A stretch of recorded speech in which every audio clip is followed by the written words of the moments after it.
ಎಷ್ಟೊಂದು bad comments ಗೊತ್ತಾ? ಅದು ಯಾಕಾದರೂ ಮಾಡಿದೆ ಅನ್ನೋ ಲೆವೆಲ್ಲಿಗೆ ನನಗೆ ಅನಿಸ್ಬಿಟ್ಟಿದೆ. ನೀವು ವೆಯ್ಟ್ ಲಾಸ್ ಆಗಬೇಕು ಅಂತಂದರೆ ಈ ಥರ ಎಲ್ಲ ವೆಯ್ಟ್ ಲಾಸ್ ರೆಸಿಪೀಸ್ ಟ್ರೈ ಮಾಡಿ, ಈಸಿಯಾಗಿರುತ್ತೆ. Good morning. ಅರೌಂಡ್ ಇವಾಗ ಟೈಮು 9 ಆಗಿದೆ ಅನಿಸುತ್ತೆ. 9:15 ಆಗಿದೆ. ಇವಾಗ ಎದ್ದಿದ್ದೀನಿ.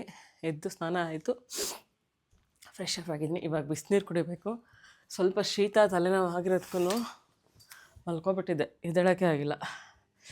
ಮಾರ್ನಿಂಗ್ ವಾಕ್ ಹೋಗೋಣ ಅಂದ್ಕೊಂಡೆ, ಮಾರ್ನಿಂಗ್ ವಾಕ್ ಕೂಡ ಹೋಗೋಕ್ಕಾಗಿಲ್ಲ. ಬೆಳಗ್ಗೆ ಎಷ್ಟು ಚೆನ್ನಾಗಿ ಬರ್ತದೆ. ಇವಾಗ ಕರ್ಟನ್ಸ್, ನಾನು ಡಾರ್ಕ್ ಕರ್ಟನ್ಸ್ ಸೆಲೆಕ್ಟ್ ಮಾಡ್ಕೊಬಿಟ್ಟಿದ್ದೀನಿ. ರಾತ್ರಿ ಮಲಗಿದಾಗ ಬೆಳಗಿನ ಜಾವದಲ್ಲಿ ಬೆಳಕು ಜಾಸ್ತಿ ಬರಬಾರ್ದು, ಬೇಗ ಎಷ್ಟರ ಆಗಬಾರ್ದು ಅಂತ. ಸೊ ಇವಾಗ ಬಿಸಿನೀರು ಕುಡಿಯೋ ಸಮಯ. ಬಿಸಿನೀರು ಕುಡಿದು ದಿನ ಶುರು ಮಾಡೋಣ. ಎದ್ದು ಸ್ನಾನಕ್ಕೆ ಹೋಗೋಕ್ಕೂ ಮುಂಚೆ ಹಾಕೋದೆ. ಬರೋ ತನಕ ಎಲ್ಲಿ ಬಿದೋಗುತ್ತೆ ಅಂದ್ಕೊಂಡೆ, ಬಟ್ ಗಟ್ಟಿಯಾಗಿ ಸ್ಟಿಕ್ ಆನ್ ಆಗಿದೆ. ಚೆನ್ನಾಗಿದೆ. ಲಿಂಕ್ ಹಾಕ್ತೀನಿ, ಬೇಕು ಅಂದರೆ ತೊಗೊಳ್ಳಿ. Lemon water. ಗಂಟ್ಲುನಿಗೆ ಯಾಕೋ ಸರಿ ಆಗ್ತಾಯಿಲ್ಲ. ಏನೂ ತಿಂದಿಲ್ಲ ನಾನು, ಹೊರಗಡೆ ಏನೂ ತಿನ್ನಲ್ಲ ಯೂಶ್ವಲಿ ಜಾಸ್ತಿ. ಏನೂ ತಿಂದೂ ಇಲ್ಲ ಅಂದರೂ ಯಾಕೋ ಸ್ವಲ್ಪ ಗಂಟ್ಲು ಕೆರೆತ ಬರ್ತಾಯಿದೆ, ತಲೆನೋವು, ಶೀತ ಎಲ್ಲ ಒಂದೇ ಸಲ ಬಂದ್ಬಿಟ್ಟೈತೆ.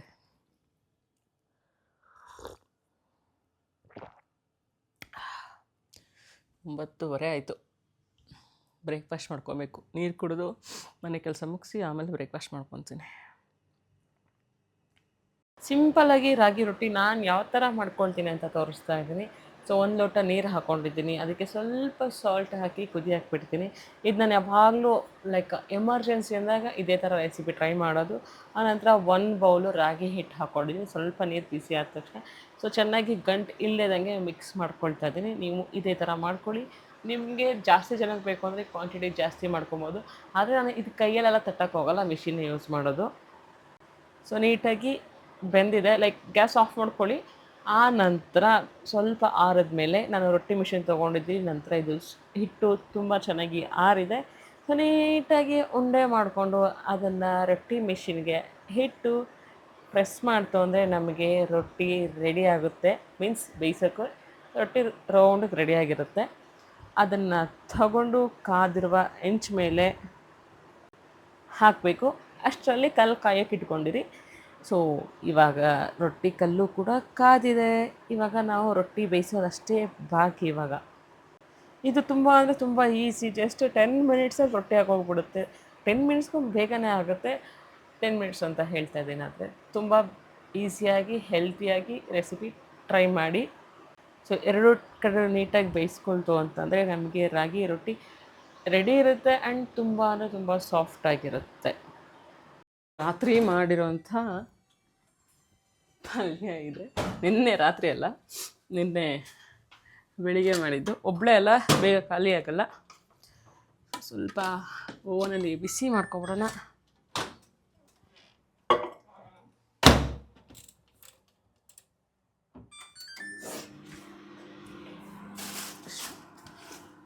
ನನ್ನ ಮಗಳು ಎಲ್ಲನೂ ಹೆಂಗೆ ಎತ್ತಾಕಿದ್ದಾಳೆ ಅಂದರೆ, ಪೇಂಟಿಂಗ್ದು ನೋಡಿ ನಾನು ಬೈತೀನಿ ಅಂತ ಎಲ್ಲಿ ತಂದಿಟ್ಟಿದ್ದಾಳೆ.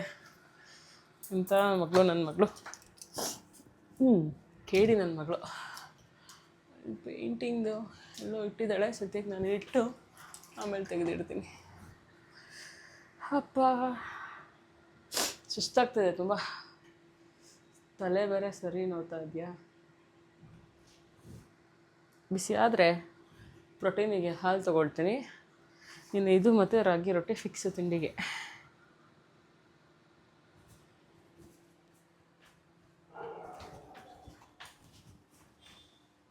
ಇವತ್ತು ಏನು ಮಾಡ್ಕೊಳ್ಳೋಂಗೇ ಇಲ್ಲ. ಇನ್ನು ಬೀಟ್ರೂಟ್ ಪಲ್ಯ ಹಾಗೆ ಇದೆ. ಸೊ ಪ್ರೋಟೀನ್ಗೆ ಹಾಲು ತೊಗೊಳ್ತೀನಿ ಅಂತ ಹೇಳಿದ್ನಲ್ಲ, ಈಗ ಹಾಲು ಕಾಯಿಸ್ಕೊತಾ ಇದ್ದೀನಿ.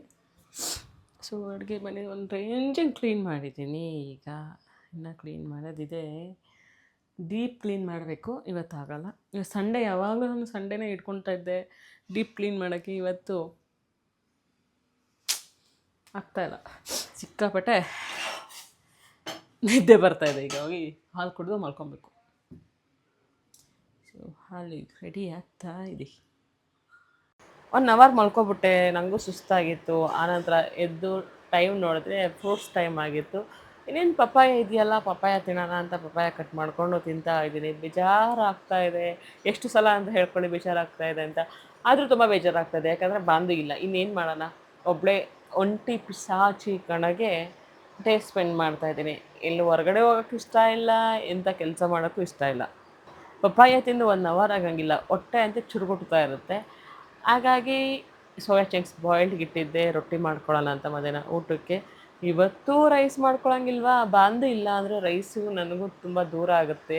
ಯಾವಳು ರೈಸ್ ಮಾಡಿಕೊಂಡು ಅದಕ್ಕೆ ಸಾಂಬಾರೆಲ್ಲ ಮಾಡ್ಕೊಳ್ತಾರೆ. ಹೆಂಗೋ ಬೆಳಗ್ಗೆದು ಬೀಟ್ರೂಟ್ ಪಲ್ಯ ಇದೆಯಲ್ಲ, ಅದಕ್ಕೆ ಏನಾದ್ರು ಮಾಡ್ಕೊಂಬಿಡೋಣ ರೊಟ್ಟಿನ.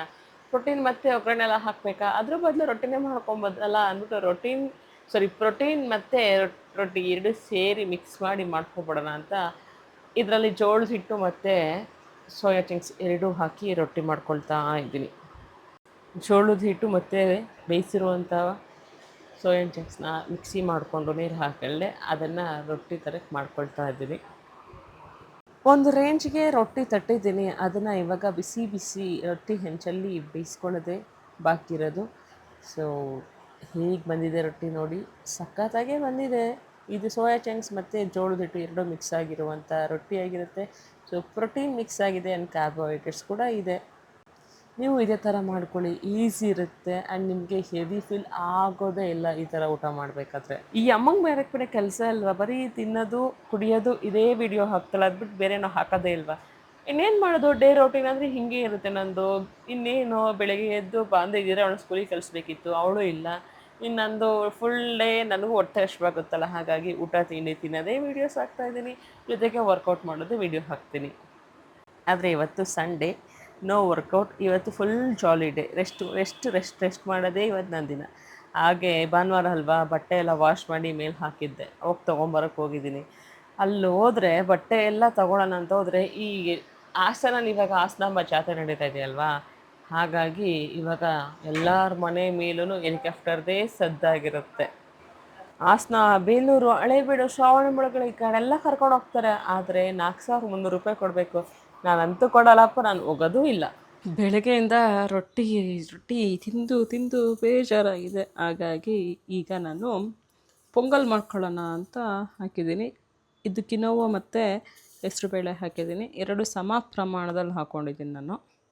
ಇದನ್ನು ವಾಶ್ ಮಾಡ್ಕೊಂಬಿಟ್ಟು ನೀರು ಹಾಕಿ ಬೇಯಕ್ಕಿಡ್ತೀನಿ. ಇದು ನೀರು ಹಾಕಿ ಇವಾಗ 1-2 ವಿಷಲ್ ಕೂಗಿಸ್ಕೊಳ್ಳೋಣ. ಗ್ಯಾಸ್ ಆನ್ ಮಾಡಿ. ಅಯ್ಯೋ ಹಿಂಗೆ ಆಗೋದು, ಎಲ್ಲೆಲ್ಲೋ ಇಟ್ಟಿರ್ತೀನ ಟನ್ ಅಂತ. ಈಗ ಇದೇ ಪ್ರಾಬ್ಲಮ್ ಆಗೋದು ಇದರಲ್ಲಿ. ನನಗಂತೂ ಸಿಟ್ಟು ಬರುತ್ತೆ. ಫಸ್ಟು ನಾನು ಗ್ಯಾಸ್ ಸ್ಟವ್ ತೊಗೋಬೇಕು. ಎಸ್, ಈಗ ಅದು ಕೂಗೋ ತನಕ ಬೆಳ್ಳುಳ್ಳಿ ಎಲ್ಲ ಬಿಡಿಸ್ಕೊಂಬಿಡೋಣ. ಜೊತೆಗೆ ಕುಕ್ಕುಂಬರ್ ಕೂಡ ಆ್ಯಡ್ ಮಾಡ್ಕೊಬೇಕು. ಇವತ್ತು ಸಖತ್ ಸ್ವೆಟ್ಟ ಹೋಗಿದ್ದೀನಿ, ಸೆಕೆ ಆಗ್ತಾಯಿದೆ. ಖಾಲಿ ಮನೆಯೇ ಖಾಲಿ, ಬಾಂಧವ ಇಲ್ಲ. ಅವಳು ಟೆಡ್ಡಿ ನೋಡಿ ಬೇಜಾರಾಗ್ತಿದೆ ಅವಳಿಂದ. ಹೆಣ್ಮಕ್ಳ ಲೈಫ್ ಎಷ್ಟು ಕಷ್ಟ ಅಲ್ಲ. ನನಗಂತೂ ಇವಾಗ ಹೆಂಗೆ ಅನಿಸ್ಬಿಟ್ಟಿದೆ ಅಂದರೆ, ನಿಮ್ಮದೇ ಎಲ್ಲಾದರೂ ಒಂದು ವೀಕ್ ಹೊಟ್ಟೋಗ್ಬಿಡೋಣ ಎಲ್ಲರನ್ನೂ ಬಿಟ್ಟು. ನಾನು ಕೆಲಸ ಮಾಡೋಂಗಿಲ್ಲ ಆ ಥರ ಇರಬೇಕು ಅಂತಂದರೆ ಒಂದೇ ಕಡೆ ಸಾಧ್ಯ, ನಮ್ಮಮ್ಮನ ಮನೆ. ಬಾಂದು ಏನಾದ್ರು ಇದ್ಬಿಟ್ಟಿದ್ರೆ ಇವತ್ತು ಸೀರಿಯಸ್ಸಾಗಿ ಅವಳು ಕರ್ಕೊಂಡು ಅಮ್ಮನ ಮನೆಗೆ ಓಡೋಗ್ತಿದ್ದೆ, ರಜಾ ಆದರೆ ಆಗಲಿ ಅಂತ. ಆದರೆ ಅವಳು ಇವತ್ತು ಬರಲಿಲ್ಲ. ಇವತ್ತು ಬಂದರೆ ಪಕ್ಕ ನಾಳೆ ಊರಿಗೆ ಫಿಕ್ಸು. ಹೋಗ್ಬೇಕು ಅನ್ನಿಸ್ತಾ ಇದೆ ತುಂಬ. ಹೋಗಿ 1 ವಾರ ಇರಬೇಕು ಅನ್ನಿಸ್ತಾ ಇದೆ. ಇದು ನನಗೆ ಅವಳಿಗೆ ರಜಾ ಕೊಟ್ಟಾಗಾರು ಅನಿಸಿತ್ತಾ ಹೋಗ್ತಾಯಿದ್ದೆ. ರಜಾ ಕೊಟ್ಟು ಮುಗ್ದಾದ್ಮೇಲೆ ಅನ್ನಿಸ್ತಾ ಇದೆ ಅಮ್ಮನ ಮನೆಗೆ ಹೋಗಿರಬೇಕು ಅಂತ. ಏನು ಮಾಡೋಣ, ರಜಾ ಹಾಕ್ಸಿ ಹೋಗ್ತೀನಿ. ನಮ್ಮಪ್ಪ ಅಂದಂಗೆ ನನ್ನ ಮಗಳನ್ನ MBBS ಮಾಡ್ತಾ ಇದ್ದಾಳೆ. ಇವಾಗ ಫ್ರೀ KG 1 ವೀಕ್ ರಜಾ ಹಾಕ್ಸು ಓಡು, ಹಾಗೆ ಮಾಡೋದು. ಇವಾಗ ಅವಳು ಬಂದ್ರಂತೂ ರಜಾ ಹಾಕ್ಸಿ ಹೋಗ್ಬಿಡ್ತೀನಿ. 2-3 ವಿಷಲ್ ಹಾಕಿದ ತಕ್ಷಣ ಆ ಕುಕ್ಕರು ಇದಂತೂ ರೆಡಿಯಾಗಿದೆ. ಇವಾಗ ಇದಕ್ಕೆ ಸಿಂಪಲ್ಲಾಗಿ ಒಗ್ಗರಣೆ ಕೊಟ್ಕೊಬೇಕಲ್ವಾ. ಅದಕ್ಕೆ ನಾನೇನು ಮಾಡಿದ್ದೀನಿ, ಒಗ್ಗರಣೆದು ಬಾಣಲಿ ಇಟ್ಟು ಅದಕ್ಕೆ ಸ್ವಲ್ಪ ಆಯಿಲ್ ಹಾಕ್ಕೊಳ್ತಾ ಇದ್ದೀನಿ. ಅದಕ್ಕೂ ಮುಂಚೆ ಗ್ಯಾಸ್ ಕಚ್ಕೊಬೇಕಲ್ಲ, ಗ್ಯಾಸ್ ಕಚ್ಕೊಳ್ತಾ ಇದ್ದೀನಿ. ಆನಂತರ ನಾನಿಲ್ಲಿ ಕೊಬ್ಬರಿ ಎಣ್ಣೆ ಯೂಸ್ ಮಾಡೋದು ನಿಮ್ಗೆಲ್ಲರಿಗೂ ಗೊತ್ತು ನಾನು ಕೊಬ್ಬರಿ ಎಣ್ಣೆನೇ ಯೂಸ್ ಮಾಡೋದು ಅಂತ. ಯಾಕೆಂತಂದರೆ ನಮ್ಮ ಅಪ್ಪ ಮನೇಲಿ ಮಾಡಿಸ್ಕೊಡ್ತಾರೆ, ಹಾಗಾಗಿ ಅದನ್ನೇ ಯೂಸ್ ಮಾಡ್ತೀನಿ ಅಂತಲ್ಲ, ಹೆಲ್ತಿಗೆ ತುಂಬ ಒಳ್ಳೆಯದು ಅಂತ ಯೂಸ್ ಮಾಡ್ತಾ ಇದ್ದೀನಿ. ಜೊತೆಗೆ ಒಂದೊಂದು ಟೈಮಲ್ಲಿ ಕಡಲೆಕಾಯಿ ಎಣ್ಣೆನ ಯೂಸ್ ಮಾಡ್ತೀನಿ, ಆದರೆ ಇವಾಗ ಕೊಬ್ಬರಿ ಎಣ್ಣೆನೇ ಯೂಸ್ ಮಾಡೋಕ್ಕೆ ಶುರು ಮಾಡ್ಕೊಬಿಟ್ಟಿದ್ದೀನಿ. ಸ್ವಲ್ಪ ಕೊಬ್ಬರಿ ಎಣ್ಣೆ, ಸ್ವಲ್ಪ ಸಾಸಿವೆ ಹಾಕಿ, ಜೀರಿಗೆ ಹಾಕಿ, ಸ್ವಲ್ಪ ಕರಿಮೆಣಸು ಕೂಡ ಆ್ಯಡ್ ಮಾಡ್ಕೊಳ್ಳಿ. ಆನಂತರ ಬಿಡಿಸಿಟ್ಟಿರುವಂತಹ ಬೆಳ್ಳುಳ್ಳಿ ಕೂಡ ಆ್ಯಡ್ ಮಾಡ್ಕೊಬೇಕು. ನಾನು ಬೆಳ್ಳುಳ್ಳಿ ಹಾಕೊಂಡ ನಂತರ ಕರಿಬೇವು ಸೊಪ್ಪು ಹಾಕಬೇಕಿತ್ತು, ಮರ್ತೋದೆ. ಕಟ್ ಮಾಡಿರೋಂಥ ಮೆಣಸಿನ್ಕಾಯಿ ಹಾಕ್ಕೊಳ್ತಾ ಇದ್ದೀನಿ. ಸೊ ಇದನ್ನು ನೀಟಾಗಿ ಚೆನ್ನಾಗಿ ಡೀಪ್ ಫ್ರೈ ಮಾಡ್ಕೊಬಿಡ್ತೀನಿ ನಾನು ಯಾವಾಗ್ಲೂ. ಆನಂತರ ಸ್ವಲ್ಪ ಅರಶಿನ ಪುಡಿ ಹಾಕ್ಕೊಳ್ತೀನಿ. ಅರಶಿನ ಪುಡಿ ಹಾಕಿದ್ಮೇಲೆ ಮುಗೀತು ನಮ್ಮದು ಫುಡ್ ರೆಡಿ ಅಂತಲೇ. ಇಷ್ಟೇ ಒಗ್ಗರಣೆ ಕೊಟ್ಕೊಳ್ಳೋದು ಯಾವಾಗಲೂ ನಾನು. ಇಷ್ಟು ಸಿಂಪಲಾಗಿ ಮಾಡ್ಕೊಂಡ್ರೇ ಯಾವಾಗಲೂ ಹೆಲ್ದಿಯಾಗಿರುತ್ತೆ. ಆಯಿಲ್ ಹಾಕೋದಂತೆ, ಕಾಯಿ ಹಾಕೋದು, ಅದು ಇದು ಎಲ್ಲ ಹಾಕಿದ್ರೆ ಕ್ಯಾಲೋರೀಸು ಜಾಸ್ತಿ ಆಗುತ್ತೆ, ದಪ್ಪ ಕೂಡ ಆಗ್ತೀವಿ. ಆಲ್ರೆಡಿ ಬೇಯಿಸಿಟ್ಕೊಂಡಿರುತ್ತೋ ಕಿನೋವಾ ಮತ್ತು ಹೆಸರು ಬೇಳೆಗೆ ಏನು ನಾನು ಒಗ್ಗರಣೆ ಮಾಡ್ಕೊಂಡಿದ್ದೆ ಅದು ಹಾಕಿ ನೀಟಾಗಿ ಮಿಕ್ಸ್ ಮಾಡಿಕೊಂಡ್ರೆ ನಮ್ಮ ದಿಢೀರ್ ಪೊಂಗಲ್ ರೆಡಿ ಆಗುತ್ತೆ. ನೀವು ಟ್ರೈ ಮಾಡಿ, ತುಂಬ ಚೆನ್ನಾಗಿರುತ್ತೆ ಆ್ಯಂಡ್ ಹೆಲ್ತಿಯಾಗಿರುತ್ತೆ. ಯಾರು ವೆಯ್ಟ್ ಲಾಸ್ ಚಾನಲ್ ಇರ್ತಾರೆ, ಹೆಲ್ದಿ ರೆಸಿಪೀಸ್ ಬೇಕು, ಇದನ್ನು ಟ್ರೈ ಮಾಡಬಹುದು. ಆ್ಯಕ್ಚುಲಿ ನಾನು ಇದನ್ನು ತುಂಬ ದಿನದಿಂದ ಮಾತಾಡಬೇಕು ಅಂದ್ಕೊಂಡಿದ್ದೆ, ಬಟ್ ಟೈಮ್ ಆಗಿರಲಿಲ್ಲ. ಇವತ್ತು ಮಾತಾಡಲೇಬೇಕು ಅಂತ ಅಂದ್ಕೊಂಡಿದ್ದೀನಿ. ಎಷ್ಟೊಂದು ಬ್ಯಾಡ್ ಕಮೆಂಟ್ಸ್ ಗೊತ್ತಾ, ಅದು ಯಾಕಾದರೂ ಮಾಡಿದೆ ಅನ್ನೋ ಲೆವೆಲ್ಲಿಗೆ ನನಗೆ ಅನಿಸ್ಬಿಟ್ಟಿದೆ. ಹಂಗೆ ನಾನು ಇನ್ಸ್ಟಾದು ನೇಮ್ ಚೇಂಜ್ ಮಾಡಿದ್ದೀನಿ. ಫಿಟ್ ವಿತ್ ದಿವಿ ಇದನ್ನು ಗೆಟ್ ಫಿಟ್ ವಿತ್ ದಿವಿ ಅಂತ ಹಾಕಿದ್ದೀನಿ. ಮದುವೆ ಆದಮೇಲೆ ಹೆಣ್ಮಕ್ಳು ಯಾಕೆ ದಪ್ಪ ತೂಕ ಹೆಚ್ಚಾಗ್ತಾರೆ ಅಂತ ನಾನು ಸೈಂಟಿಫಿಕ್ಕಾಗಿ ಹಾಕಿದರೆ ಇಲ್ಲಿದೆ ತುಂಬ ರೀಸನ್ಸ್. ಏನು ರೀಸನ್ನು ಯಾಕೆ ದಪ್ಪ ಆಗ್ತಾರೆ ಅಂತಂತ. ನಾನೇನು ಟೈಟಲ್ ಕೆಡ್ದಾಗೂ ಹಾಕಿಲ್ಲ, ಓಕೆನಾ. ಅದಕ್ಕೆ ಬಂದಿರುವಂಥ ಕಮೆಂಟ್ಸ್ಗಳು ಎಷ್ಟು ಕೆಡ್ದಾಗಿ ಬಂದಿದೆ ಅಂದರೆ ಅಷ್ಟು ಕೆಡ್ದಾಗಿ ಬಂದಿದೆ. ಇವ್ರಿಗೆಲ್ಲರಿಗೂ ಫ್ಯಾಮಿಲಿ ಇಲ್ವಾ, ಹೆಣ್ಮಕ್ಳುಗಳಿಲ್ವಾ, ಅಕ್ಕ ತಂಗಿರೋ ಇಲ್ಲೋ ಅವ್ರ ಜೊತೆ ಬೆಳೆದೇ ಇಲ್ವಾ, ಈ ಲೆವೆಲ್ಲಿಗೆ ಬ್ಯಾಡ್ ಕಮೆಂಟ್ಸ್ ಮಾಡ್ತಾರಲ್ಲ, ಇವ್ರಿಗೆ ಓದೋ ಪರಿಜ್ಞಾನನೂ ಇಲ್ವಾ ಅಂತ. ಏನು ಬೇರೆ ಥರ ವೀಡಿಯೋಸ್ ಬಟ್ಟೆ ಹಾಕ್ಕೊಂಡು ಬಟ್ಟೆ ಹಾಕ್ದೆ ವೀಡಿಯೋಸ್ ಏನಾದ್ರು ಮಾಡಿದ್ದೀನ.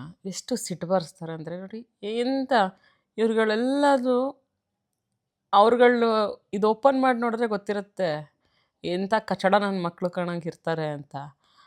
ಆದರೆ ಅಷ್ಟೇ ಅವ್ರುಗಳು ಏನು ಕಮೆಂಟ್ ಮಾಡಿರ್ತಾರೆ ಅವರೆಲ್ಲರೂ ಅವ್ರ ಪ್ರೊಫೈಲ್ಗಳು ಚೆಕ್ ಮಾಡಿದ್ರೆ ಹೇಗೆ ಅಂತಂತಂದರೆ ಒಬ್ಬರು ಫೋಟೋನೇ ಹಾಕಿರಲ್ಲ. ಅಪ್ಪನ ಮನೇಲಿ ಕಡಿಮೆ ತಿಂತಾರೆ, ಗಂಡನ ಮನೇಲಿ ಜಾಸ್ತಿ ತಿಂತಾರೆ. ಹೌದಲ್ಲ? ಹಾಗಾದ್ರೆ ನಿಮ್ಮ ಮನೆ ಹೆಣ್ಮಕ್ಳೆಲ್ಲ ಬೇರೆಯವ್ರ ಮನೆಗೆ ಹೋಗಿ ಸಣ್ಣ ಆಗಿದ್ದಾರನೋ, ಯಾಕಂದ್ರೆ ನಿಮ್ಮ ದಪ್ಪ ಆಗಿರ್ತಾರೆ. ಅವ್ರಿಗೂ ನಿಮ್ಮದು ಅಪ್ಪನ ಮನೆ ಅಲ್ವಾ? ಮಾರಾಯ ಹಾಕಿರೋದು ನೋಡಿ. ಅವ್ರಿಗೊಂದು ಚೇಂಜ್ ಇಡು. Yes, I agree. ಇದೆಲ್ಲ ಏನು ರೀಸನ್ಸು? ಯಾರೇನು ಲಾಕ್ ಮಾಡ್ಕೊಂಡು ಹಾಕಿದ್ದಾನೆ. ಮುಖ ತೋರ್ಸೋಕ್ಕೆ ಯೋಗ್ಯತೆ ಎಲ್ಲ ಕಮೆಂಟ್ಗಳು ಹಾಕೋದು, ಅದೆಲ್ಲ ಸುಳ್ಳು. ಬೆವರು ಸುರಿಸಿ ಇವಾಗ ಹೆಣ್ಮಕ್ಳು ದುಡಿಯೋಲ್ಲ. ಎಸ್, ಅಫ್ಕೋರ್ಸ್ ನಿಮ್ಮನೆ ಹೆಣ್ಮಕ್ಳು ಹಾಗೆ ಅನಿಸುತ್ತಲ್ಲ, ಅವರು ಹಂಗೆ ಇರ್ಬೋದು, ಅದಕ್ಕೆ ಆ ಥರ ಹಾಕ್ತಾರೆ. ಖಾಲಿ ಕುಂತು ತಿಂತಾರೆ, ಅದಕ್ಕೆ ಆಗುತ್ತೆ. ಹೇಗೆ ಎಷ್ಟೊಂದು ಜನ